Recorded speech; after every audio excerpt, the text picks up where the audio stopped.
Nós vamos ler do versículo 11 até o versículo de número 20.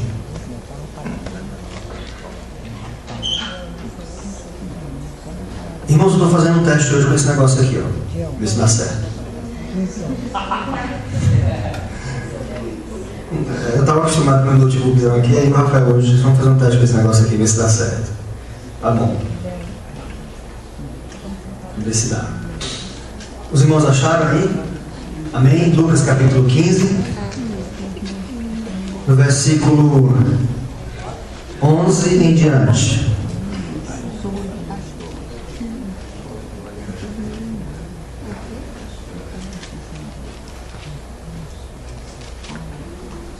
Todo mundo achou? Se você está vendo alguém sem Bíblia, dá uma esticada aí para a pessoa acompanhar. Tem um pastor que eu conheço que ele é covarde. Ele diz assim: se você está sem Bíblia, fique do lado do crente.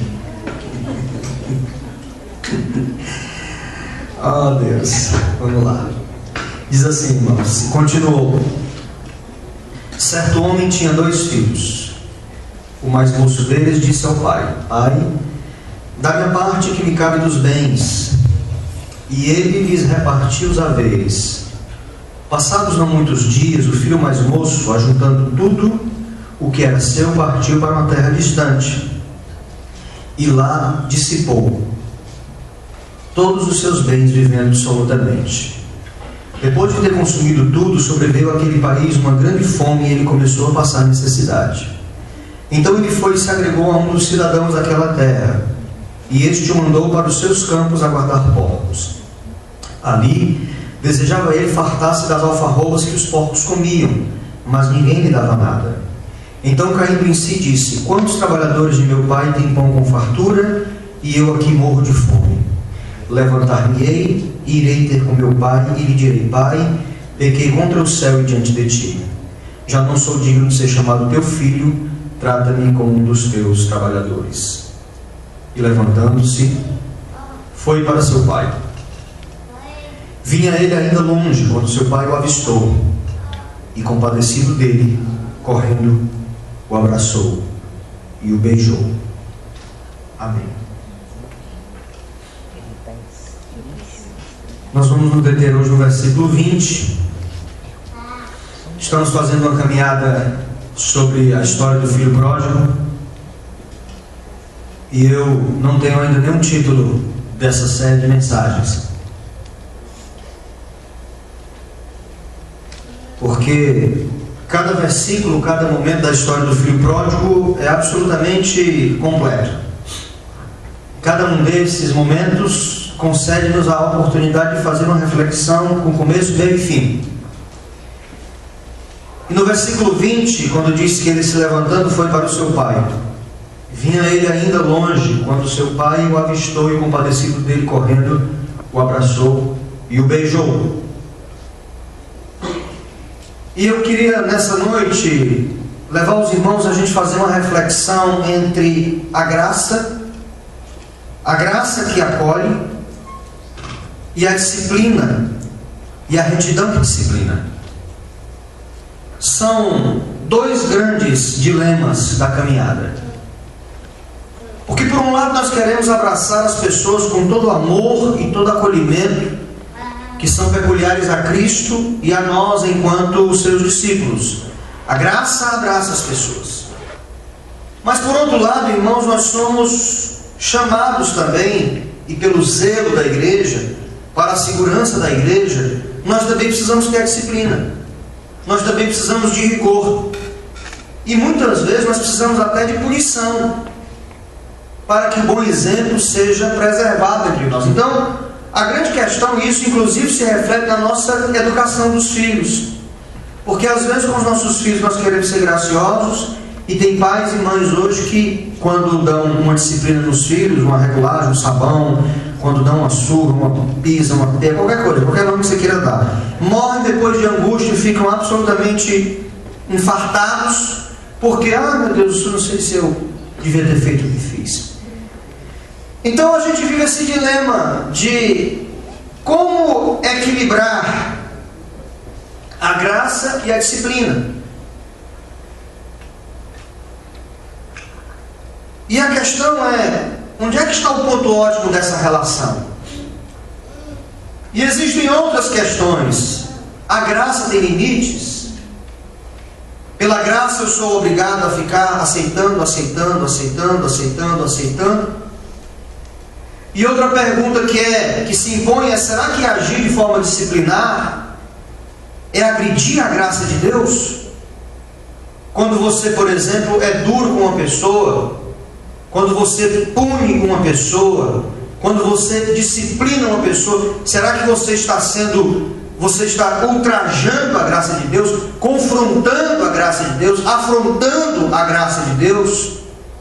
E eu já fui algumas vezes levado a isso, levado a ser questionado por isso, porque algumas vezes eu tive que agir com dureza em algumas situações, e depois ter de ouvir algumas pessoas dizendo assim, pastor Paulinho, você tinha que andar a segunda milha com essa pessoa, e eu tive que dizer, meu amigo, não andei só a segunda não, andei para a terceira, a quarta, a quinta, a 10ª milha, quanto você quiser andar, eu já andei com essa pessoa. Mas aí a pessoa sempre acha que dá para esperar um pouco mais, dá para suportar um pouco mais. E esse equilíbrio da graça com a disciplina não é fácil. O apóstolo Paulo, escrevendo à igreja de Corinto, ele fala de um cidadão lá que estava cometendo pecados tão absurdos, que ele diz assim, eu entreguei o corpo dessa pessoa a Satanás.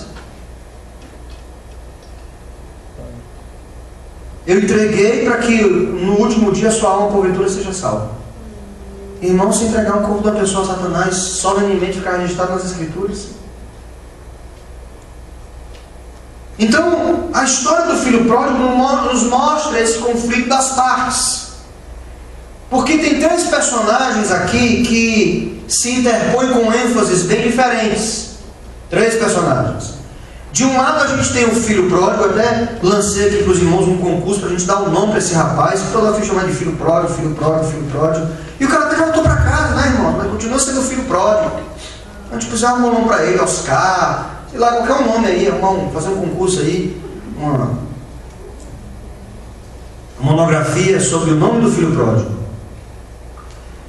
Mas temos esse rapaz, que é um rapaz dissoluto, pelo menos até agora ele tem sido dissoluto, e é pródigo em todos os seus atos, irresponsável. Por outro lado, nós temos um filho sério e exigente, um rapaz de atitudes e comportamentos regados à disciplina. Foi o filho que ficou em casa. E no meio desse conflito, irmãos, a gente tem um pai que precisa agir com rigor, com justiça, mas que não pode perder o amor e não pode perder o acolhimento. Você entende? De um lado você tem um filho que fez tudo certo, de outro você tem um filho que fez tudo errado, e no meio da berlinda da coisa você tem um pai que precisa agir de forma a equilibrar a disciplina e a justiça, equilibrar o amor e a punição. Então, esse ponto ótimo na prática da vida não é fácil de ser encontrado, mas a gente deve tentar achar esse ponto ótimo. Algumas lembranças são importantes, desde que nós estamos fazendo as reflexões iniciais sobre a história do rapaz que vai embora com o dinheiro. Em primeiro lugar, o filho pede a parte da herança, mas ele ainda mantém um tempo com a família.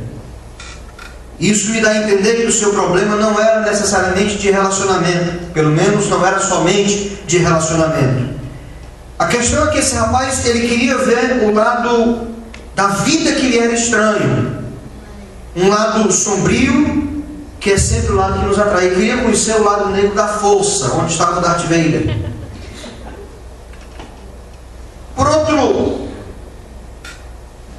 Por outra lembrança, o filho mais velho acabou recebendo compulsoriamente a sua parte da herança por causa da decisão do irmão mais novo. E aí eu já falei aqui em outra oportunidade que, como a gente vive num mundo interligado, mesmo que a gente não tome a decisão errada, a gente acaba de alguma forma sofrendo algum prejuízo com as decisões alheias. As pessoas tomam decisões, e as decisões que as pessoas tomam, alheias muitas vezes à minha vida, acabam afetando a minha vida. Com certeza.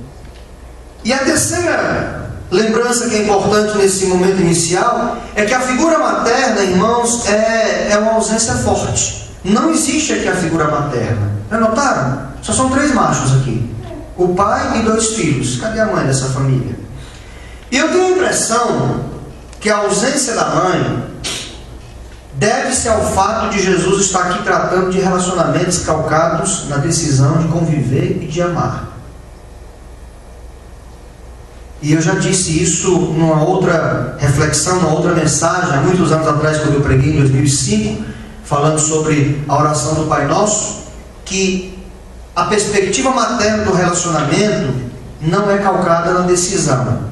A perspectiva materna do relacionamento é calcada naquilo que é natural. A mãe ama o filho ama a mãe porque é natural. Eles não podem deixar de se amar, porque um nasceu do outro, um foi gerado dentro do outro. Existe a presença biológica, e as implicações biológicas são muito fortes. Então Jesus enfatiza a figura do pai, porque a figura do pai é uma figura: você ama seu pai por uma decisão. Você ama sua mãe porque você não pode não amar sua mãe. A mãe ama um filho porque a mãe não pode deixar de não amar um filho. Mas um filho ama um pai, e um pai ama um filho por uma questão de decisão. Porque a mãe sabe que o filho foi gerado dentro dela. Mas o pai ama o filho porque acredita, tem fé que o filho é dele. Tem fé. Ele não sabe. Então, nesse momento da minha leitura,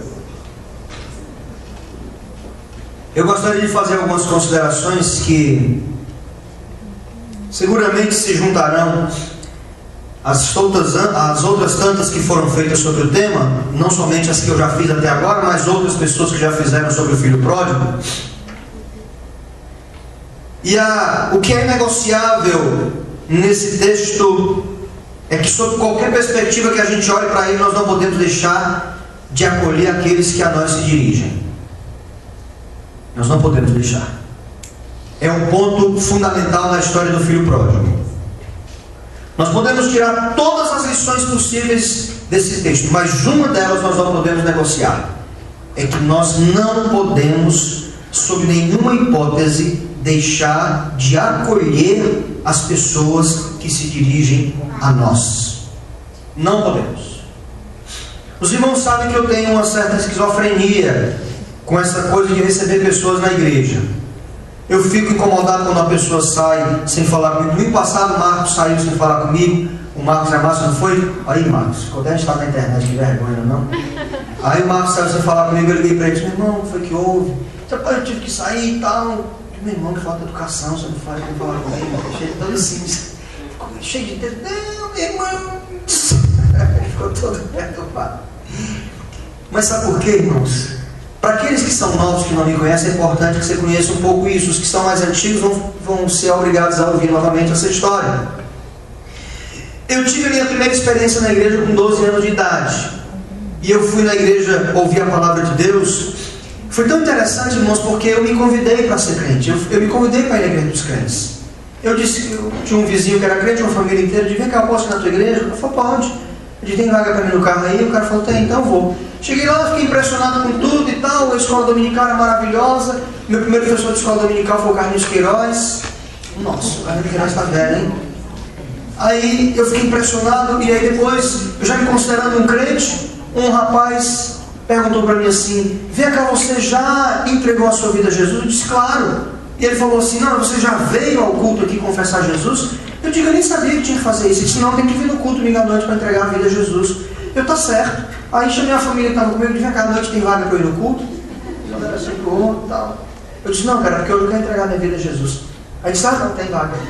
Aí eu peguei a carona com eles. E aí, irmãos, o pastor pregou. E eu fiquei atento, né? Porque eu não queria perder a hora. Quando o pastor perguntasse quem quer se entregar, eu não queria perder a hora. Porque quando eu ia na igreja romana, eu perdia toda hora o segredo do mistério da fé. Toda a vida eu perdia. Sabe, lembra do mistério da fé? Quando o sacristão fica tocando o sininho, aí fica todo mundo calado. Aí o padre olha e diz assim: eis o mistério da fé. Aí ele explicou e eu não peguei. Qual é o mistério da fé? Só ficava ouvindo todo mundo em silêncio, o sinozinho tocando, e ele disse: eis o mistério da fé. Perdi de novo. E eu ia toda missa tentando descobrir qual era o mistério da fé, e disse: não, dessa vez eu vou ficar atento a tudo, porque na hora que o cara perguntar assim: quem quer se entregar a Jesus? Eu aí vou. Irmãos, eu não prestei atenção em nada do sermão que o cara pregou. Eu fiquei só atento, ele disse: na hora que ele fizer a pergunta, eu vou lá. Aí ele, na hora que terminou a pregação, perguntou: há alguém aqui nessa noite? Digo: opa, que quer entregar a sua vida a Jesus? Se é você, levante sua mão e diga: pronto eu. Ele falou assim: diga: pronto eu. Eu levantei minha mão e disse: pronto eu. Aí ele me chamou à frente, eu fui à frente, irmãos, de forma resolvida e resoluta. Eu fui à frente e ele orou por mim. E eu fiquei feliz no meu coração. E aí voltei para o meu lugar e ele disse: pronto, agora eu sou crente. Confessei, estou casado com Jesus. E aí, meus irmãos, quando terminou o culto, fora aquele rapaz que tinha perguntado se eu queria me entregar a Jesus, e fora o pastor que pregou, ninguém mais me cumprimentou. Terminou o culto, nós ficamos numa parte mais de fora da igreja. Eu me lembro que nesse dia estava chovendo. E assim, irmãos, foi providência de Deus aquela chuva, porque se não tivesse chovendo, todo mundo saía assim para o patamar da igreja, não é? Para fora então ele ficava conversando, ficava espalhado. Mas, irmãos, aquela chuva obrigou todo mundo a ficar embaixo da marquise. Imagina assim, umas 200 pessoas dentro da marquise, só cabia 20. Estávamos sentindo assim uns presidiários, todo mundo ali, irmãos, imprensado, aquela coisa toda. Parece que nós estamos no IPPS. E todo mundo ali, naquela delegacia providenciada por Deus para estar. Irmãos, e ali eu, naquele momento, do tamanho do meu filho Leonardo, ninguém me cumprimentou. E eu não sabia. Jesus, apagou aqui, Rafael. Peraí, moça. Tá pronto, já deu, Rafael. Vai dar um salto aqui. E aí, meus irmãos, eu fiquei feito um abestado, que eu não sabia onde eu colocasse minhas mãos, sabe? E eu fiquei assim, ali, olhava para um, olhava para outro, todo mundo conversando, e ninguém falou comigo. E naquela hora, irmãos, eu era um garotinho, mas veio assim uma coisa que eu tenho certeza que foi do Espírito Santo no meu coração. Digo: olha, um dia que uma pessoa, que eu for pastor de uma igreja, se eu for, eu não vou deixar a pessoa sair sem ser abraçada, sem ser cumprimentada, sem ser acarinhada. Por isso que eu tenho uma certa neurose disso. Porque não tem nada pior do que você chegar num canto e dizer assim: eu entrei e saí, ninguém deu nem fé que eu entrei, e não deu nem percebeu que eu saí. Por isso que eu incentivo os irmãos a falarem uns com os outros, a cumprimentarem uns aos outros. Por isso que eu incentivo os irmãos a, na semana, estarem juntos, para se sentirem queridos, para se sentirem protegidos, porque o amor, irmãos, é uma decisão, e a evolução do amor é um processo. Que você ficando na sua casa sozinho, você chegando aqui, sentando e indo embora, ninguém vai amar você. O amor é uma coisa que a gente vai descobrindo e aumentando, porque à medida que eu me aproximo de você e vou conversando com você, a gente sabe que é conversando que a gente se desentende.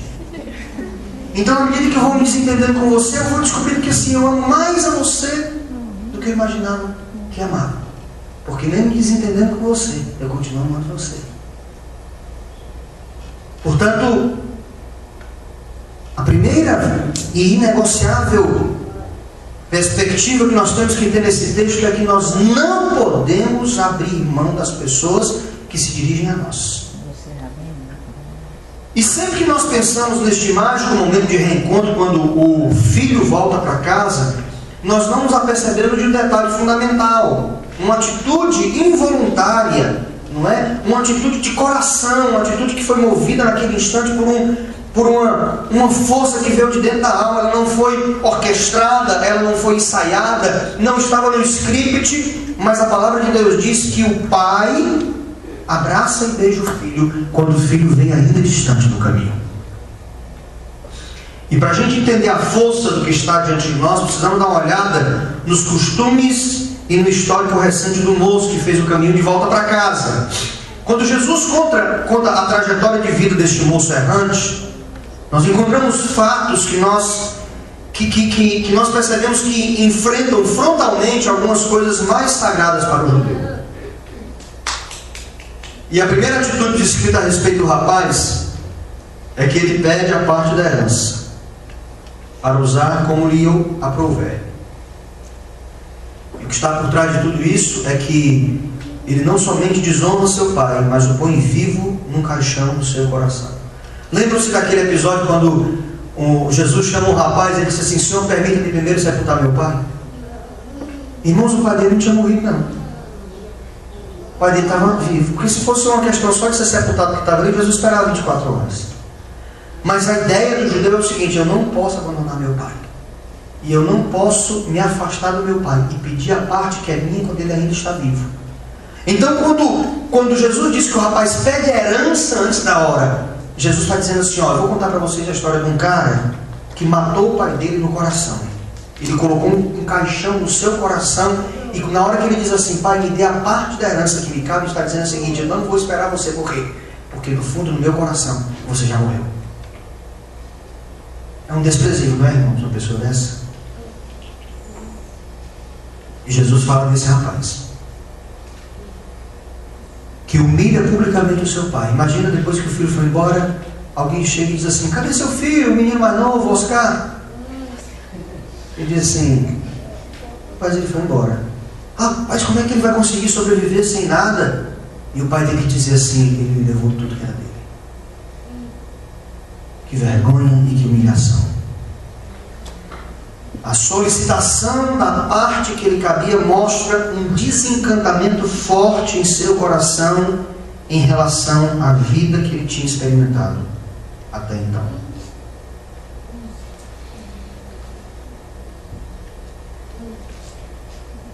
E como se essa afronta gigantesca, irmãos, de humilhar o pai não bastasse, Jesus toca num ponto que era sagrado para os judeus: a santidade manifestada na proximidade com as coisas e com os animais. A condição de vida do filho pródigo é descrita num patamar que impunha uma verdadeira agonia para os judeus. Ele chegou ao ponto de desejar comer a comida dos porcos, as alfarrobas. Lembra que já falamos sobre isso aqui? Quando a gente examina a lei de Moisés, percebemos um cuidado muito intenso com a higiene e com a saúde. Isso provocou no povo um sentimento de exclusividade diante das nações ao seu redor, porque para um bom judeu, os gentios eram sujos, ritual e fisicamente. Meus irmãos, a lei de Moisés, escutem bem, é um tratado de saúde pública. Só que como as pessoas não tinham entendimento de saúde pública, de sanitarismo, ela foi estabelecida como regra religiosa.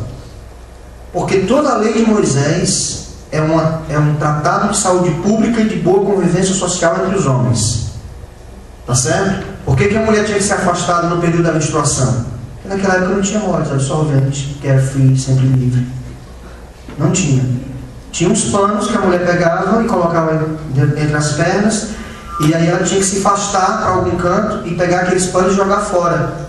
E aqueles panos úmidos pelo sangue que brotava do útero daquela mulher, preparada para ter o filho, preparando-o para ter o filho, aquele sangue, quando o ovo não era fecundado, então aquele sangue que descia, ia para aquele pano, e a Bíblia chama esse pano de trapos de imundície, lá em Isaías, porque aquele pano era comido pelos ratos.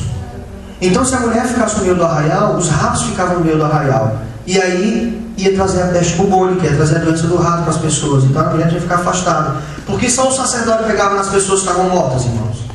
Por quê? Porque só o sacerdote lavava as mãos. Porque só o sacerdote tomava banho uma vez por semana. Só por isso. Então, quando uma pessoa morria, a pessoa tinha que morrer, afastar a pessoa, o corpo da pessoa, e só o sacerdote pegava. Porque só o sacerdote tinha acesso à sepsia. Por que Deus mandou que cortasse a pelezinha do órgão sexual masculino? Como um sinal. Um sinal que ninguém vê, né, irmão? Você chega de jeito é salvo mesmo.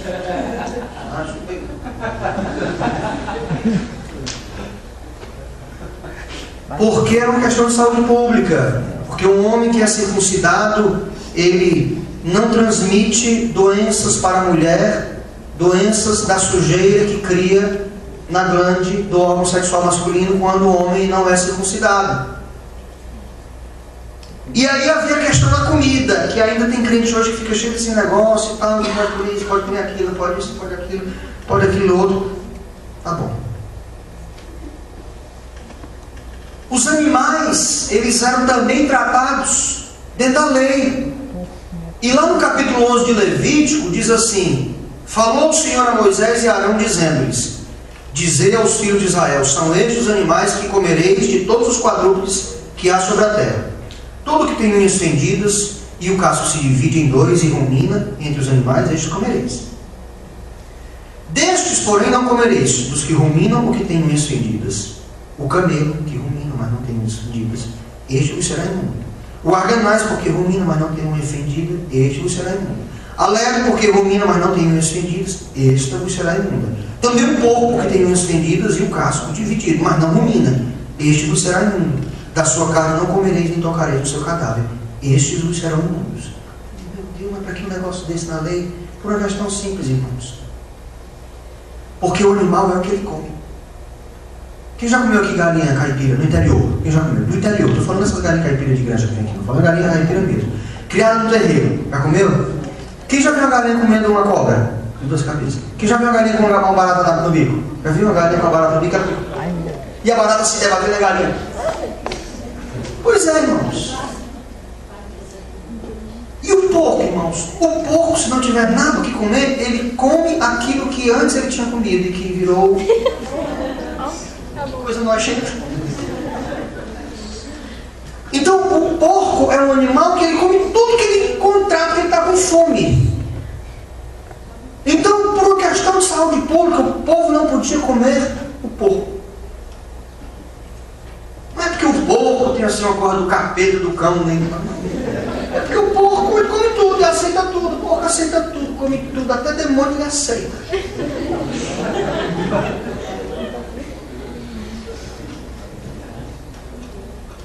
Eu tenho a impressão que o demônio entra pela boca, porque os demônios foram tudo lá nos porcos e os porcos disseram, vem pra cá, e tudo se precipitaram no abismo lá quando Jesus expulsou o demônio de Gadara. Então, para o judeu, um homem justo sequer deveria se assentar à mesa dos escarnecedores. Porque lá no Salmo de número 1 diz assim: bem-aventurado o homem que não anda segundo o conselho dos ímpios, não se detém no caminho dos pecadores, nem se assenta na roda dos escarnecedores. Ora, se o homem feliz, o homem justo, é aquele que sequer se assenta na roda dos escarnecedores, que dirá o homem assentar-se numa pocilga comendo com os porcos. Não. Aqueles porcos não eram porcos qualquer, não eram escarnecedores, não é, irmãos? Eram porquinhos ali, todo mundo, aqueles porquinhos da cola de Imaculada Conceição, tudo era direitinho. Não, irmãos, eram porcos que comiam a comida dos porcos.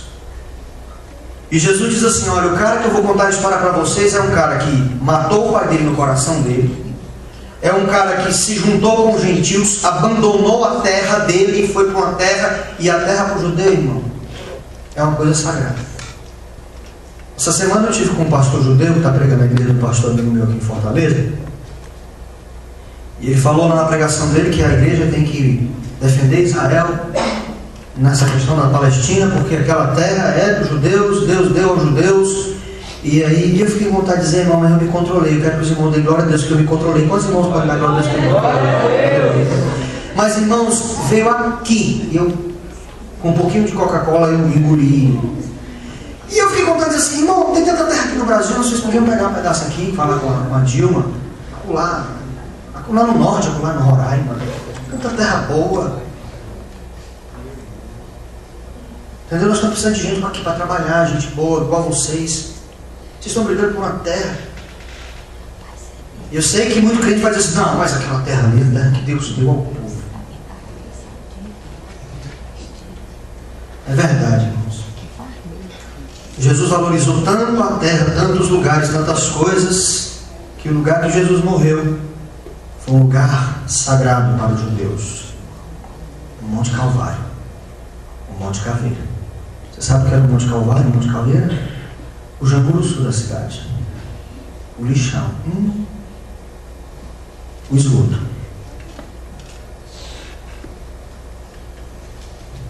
Jesus expõe aqui um homem que agride aos judeus.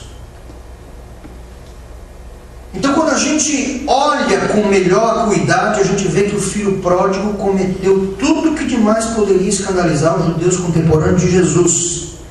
Desonrou o pai, afastou-se da terra da sua família, entregou-se aos vícios, mendigou o pão, agregou-se aos gentios e desceu para trabalhar numa pocilga. E com os olhos naturais e muitas vezes sobre a lente da religião, pessoas com menos do que isso devem ser descartadas do nosso meio. E nós podemos usar inclusive os escritos de Paulo, principalmente os escritos de Paulo, para execrar da nossa mente todo aquele que pratica tais coisas. Mas vale lembrar, meus irmãos, que os escritos de Paulo têm a ver com os que já estão na caminhada e vivem de forma leviana entre os irmãos. E aqui nós estamos diante do pecador, daquele que nada conhece, daquele que se afastou da fé e perdeu-se novamente da casa do Pai. Estamos também diante dos desigrejados, as pessoas que se perderam dentro da própria religião e que já nem sabem mais qual é a essência da verdadeira fé em Cristo.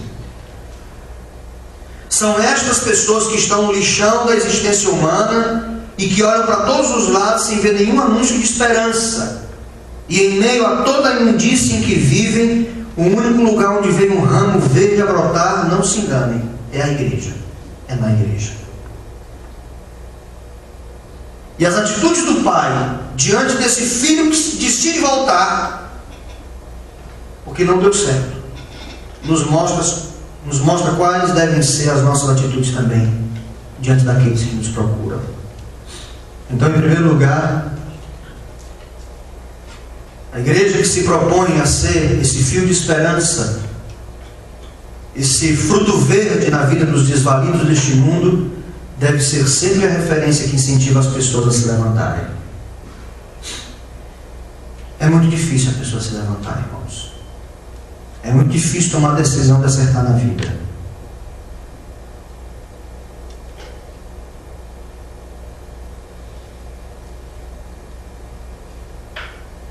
É muito difícil fazer a coisa certa. Houve um pesquisador americano que colocou e fez uma experiência com um grupo de pessoas que ficaram em jejum algumas horas. E depois foi dada a essas pessoas uma porção de verduras e uma porção de doces. E foi dito a elas o seguinte: olha, vocês podem comer das verduras, mas não podem comer dos doces. E elas estavam famintas. E quando você está comendo com muita fome, irmão, você vê um doce daquele bem cremoso, molhadinho, um bolo daquele que você vê o leite condensado escorrendo, e aí você vê uma rúcula, uma porção de espinafre. O que você vai atrás, irmão? Hein? E aí a experiência mostrou que, e foi dito a eles: vocês não podem comer o doce. E meus irmãos, eles comeram da verdura, não comeram do doce. E fizeram um levantamento de que o fato deles não poderem comer o doce foi muito mais estressante do que o período que eles passaram sem comer. Porque fazer a coisa certa, irmãos, estressa. Se levantar na vida, a decisão de acertar na vida, estressa.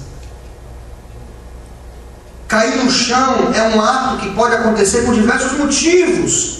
Um tropeço numa pedra, um desmaio, uma agonia de fome, um cansaço extremo. Mas para nos levantar, o esforço é com natureza. Aquele moço estava na pior situação de sua vida, e sair dali implicaria no uso de uma força interior descomunal. Porque não é fácil levantar. Não é fácil fazer a coisa certa. Não é fácil começar e recomeçar, é ainda pior. Não é fácil a pessoa já quebrada e já moída encontrar forças para se levantar. Não é fácil.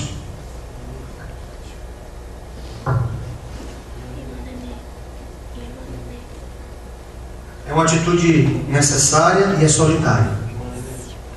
Ninguém que não decidiu se levantar fica de pé somente porque o outro estendeu a mão. O rapaz se levantou contra tudo, contra todos e contra si mesmo.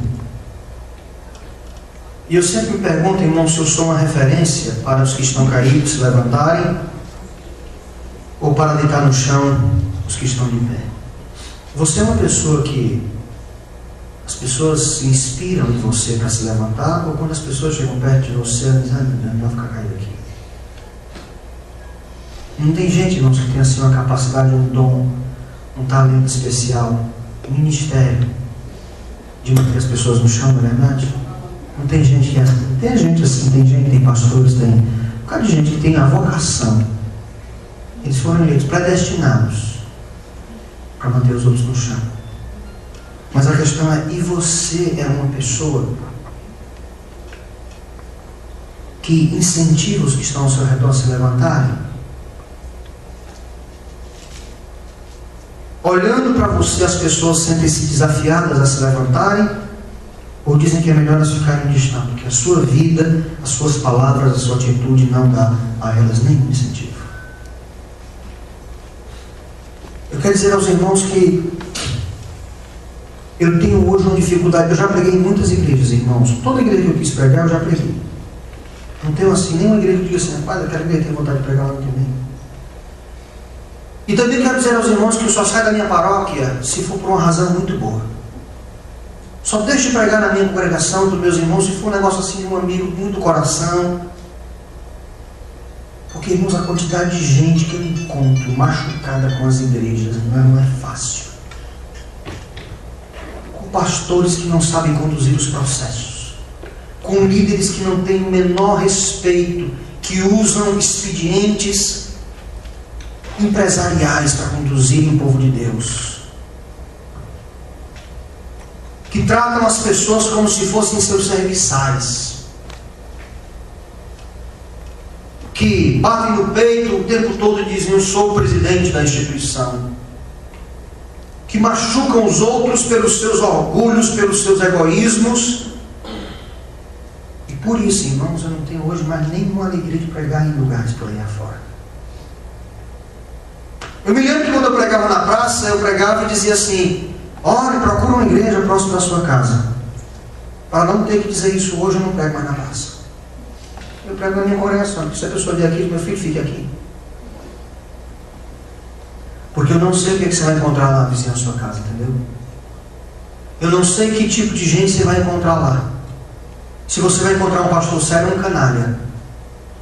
Se você vai encontrar alguém que vai levantar você, vai manter você no chão. Porque em todo lugar que a gente chega, irmãos, a gente encontra gente magoada, ferida, adoentada. Porque não souberam acolher essa pessoa.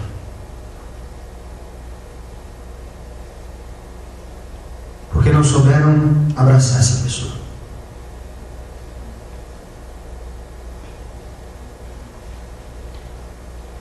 Em segundo lugar,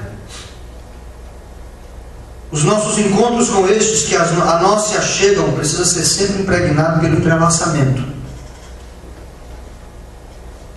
O pai abraça o filho, e abraçar quer dizer literalmente apertar com os braços, tomar entre os braços, cingir, abarcar, entrelaçar-se. Abraçar. Nós somos uma igreja que abraça, não é, irmãos? A gente abraça.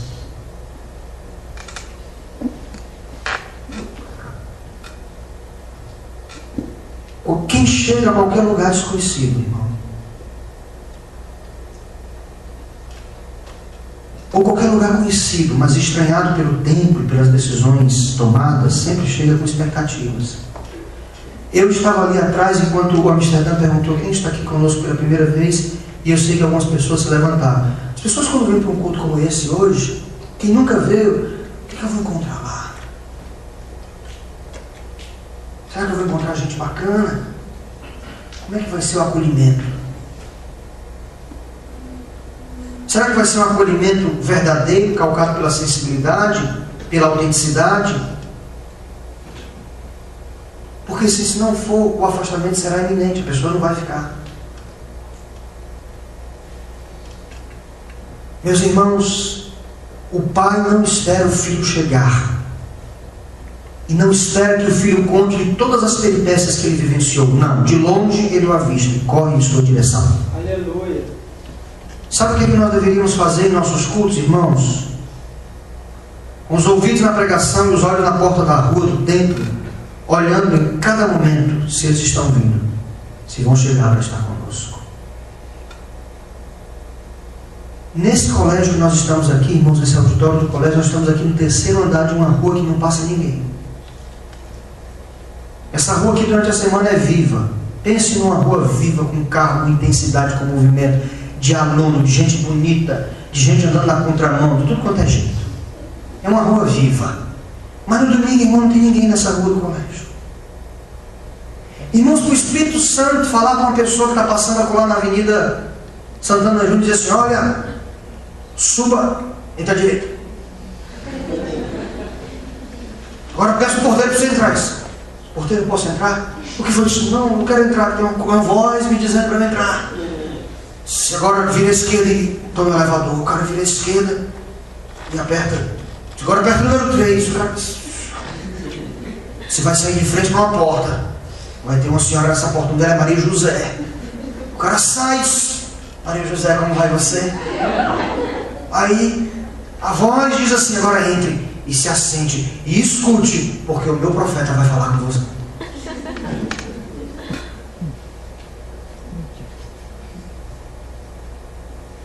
O Espírito Santo vai fazer isso, irmão.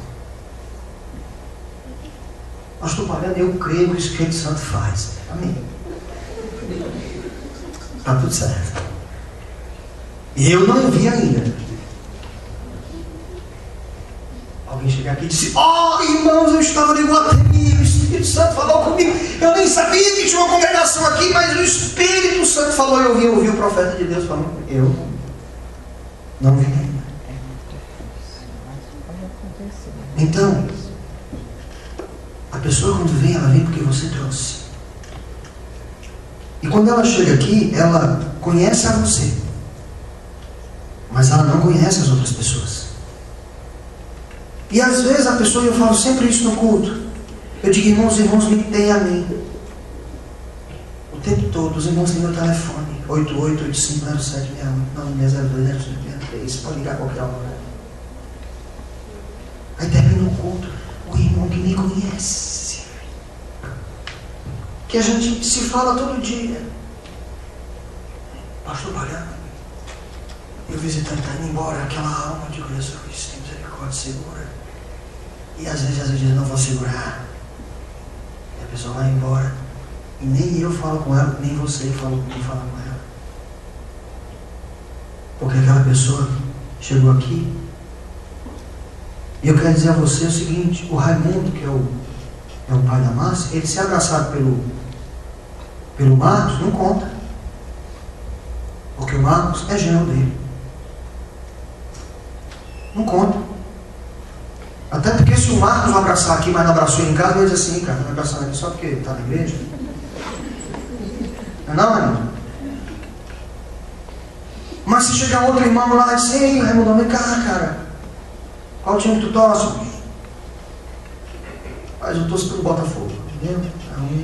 O Botafogo ganha nada. Vem pra cá, cara, fazer parte desse time vencedor. Que time? Para no Ceará, um time de Deus, time de Jesus e tal.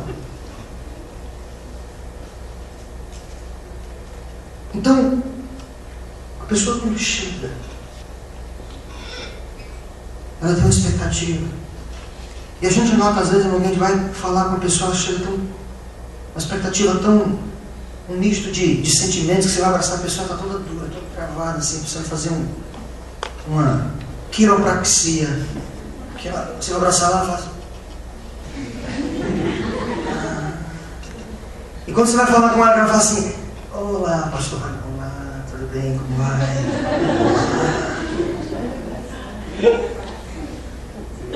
O abraço, meus irmãos, é muito mais do que um cumprimento. É sentir no corpo e na alma todas as tensões, as frustrações, as ansiedades, as expectativas e os desejos de quem está se aproximando.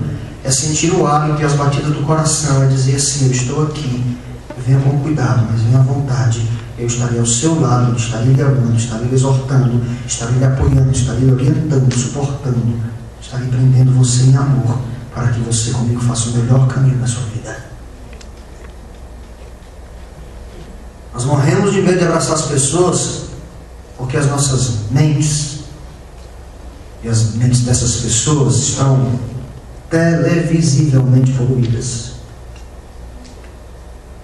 Abraçamos de lado porque não confiamos nas pessoas nem em nós mesmos. Porque a nossa mente está encardida. Porque a nossa mente é alimentada com coisas sujas. E porque a nossa mente é encardida, nós nunca sabemos, na verdade, o que são e como estão as pessoas.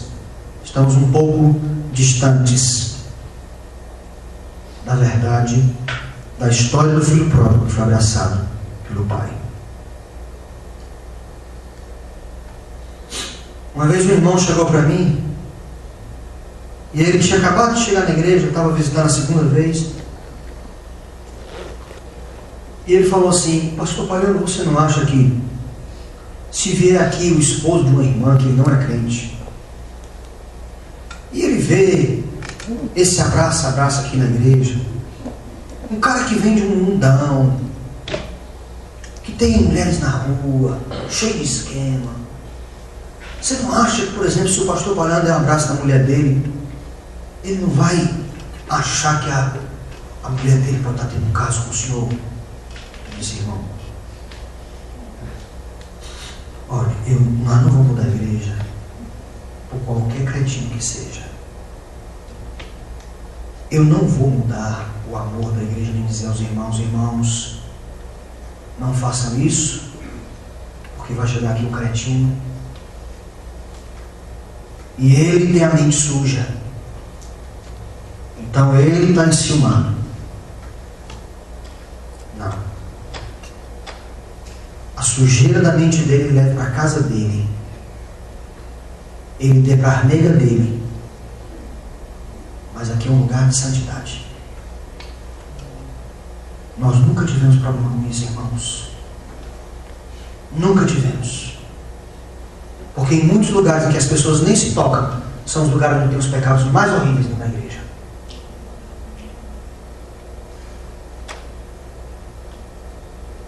Nós morremos de medo de nos aproximar das pessoas.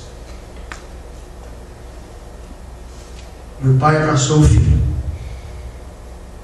Ele não quis saber a história. Ele quis apenas abraçar, acolher, envolver nos seus braços, dar um sentimento de proteção.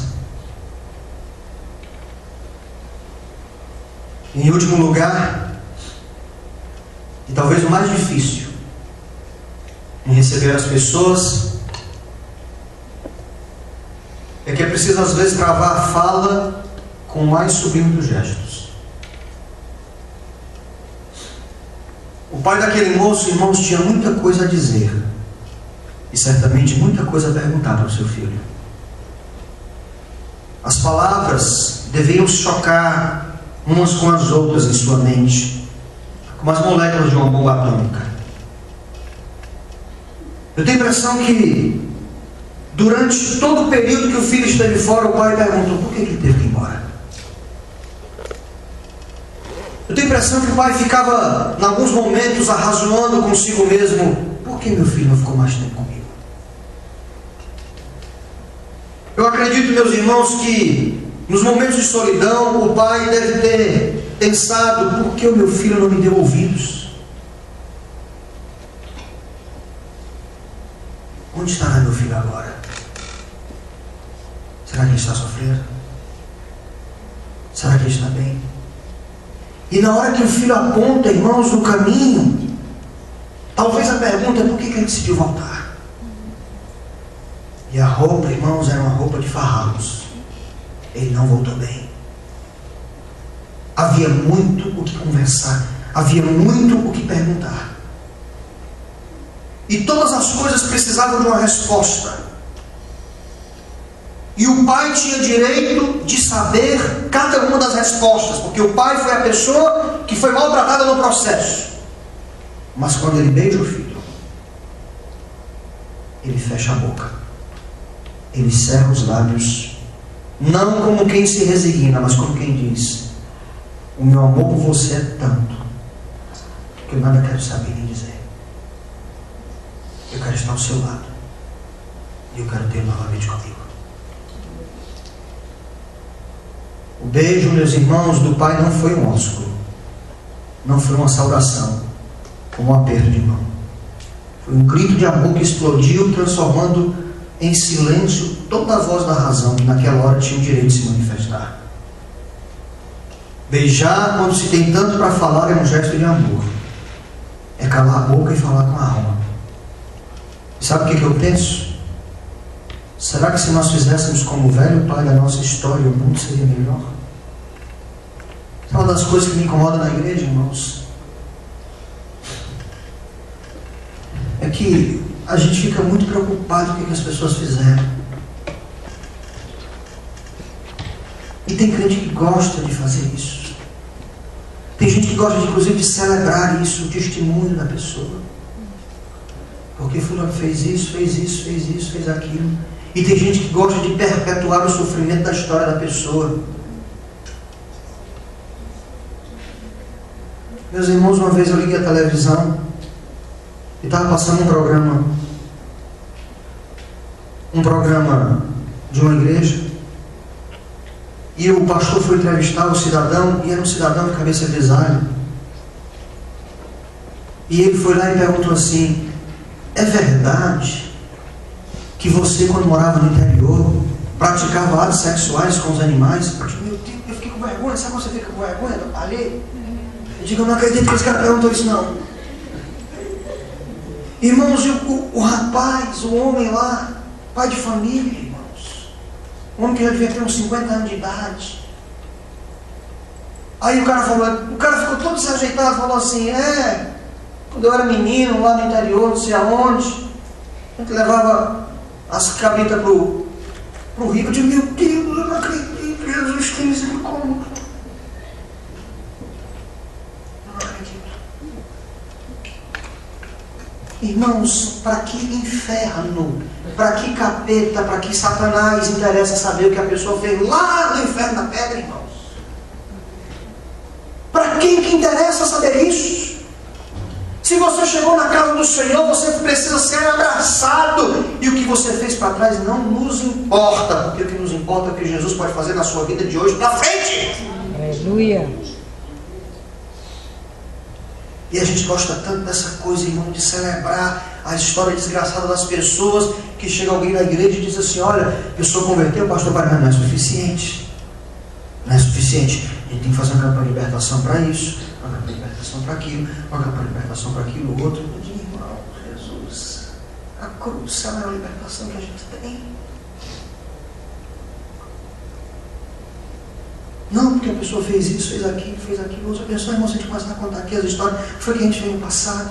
Não ficar com tanto nojo dos outros, irmão, ganhando aí, aquele irmão fez isso, sei lá, se uma dessa aparece de novo esse negócio assim, demônio. Não importa. O que importa é daqui para frente como é que nós vamos fazer. Aleluia. E você que está aqui hoje à noite, nós queremos abraçar você. Se você ainda não entregou sua vida a Jesus, Jesus é a expressão desse amor desse Pai, que não pergunta assim: você, hein? É que você agora vem para mim depois de ter feito tudo isso. Não, irmãos. Ele só nos abraça. Jesus nunca jogou na minha cara: ei, tu está aí pregando agora, mas tu te lembra que eu jogava pedra nos crentes? Nunca jogou na minha cara. Eu que jogo na minha cara, nem quando. Não esquecer disso. Jesus não olhou para o Felipe Barros e disse assim: ei, Felipe, tu está aí, né? Todo advogado agora? Mas eu sei, Felipe, da sua vida. Nunca vou olhar para você, Germano, e dizer assim: ei, Germano, aí todo bonitão, né? Mas eu sei. Não, Jesus não vai fazer isso com você, não, Germano.